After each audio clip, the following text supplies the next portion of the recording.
Welcome to the Genius Factory. Enjoy the video. You start now, put both bullets in the case and charge them for at least 10 minutes so firmware can wake. This prevents false failures. While charging, make sure your phone's Bluetooth is enabled and paired devices are disconnected, because interference causes dropouts. Next, remove silicone tips and gently blow or wipe away lint from mesh, moisture and debris block sensors and microphones.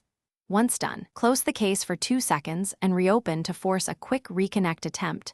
You'll know whether to advance. You now perform the reset to clear corrupt pair profiles. Press and hold the pairing button for 8 to 10 seconds until the LED flashes rapidly, which forces factory default. After that, delete any saved bullets entry from your phone's Bluetooth list so old profiles won't conflict. Then repair as a fresh device. Repairing rebuilds the link layer properly. Also open the OnePlus or device app to check for firmware updates, because firmware fixes connectivity and mic issues. Install updates while charging for safety. You finish by testing everything. Play music, take a call, and use volume and play/pause to confirm functionality. This verifies audio codecs and mic paths.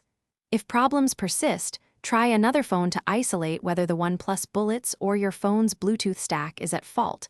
Swapping devices narrows root cause quickly. If nothing works, let the case and earbuds fully drain, then charge for 30 minutes and repeat the reset. This often recovers a stuck firmware state and resolves stubborn failures. Thanks for watching. If you found this helpful, don't forget to like and subscribe.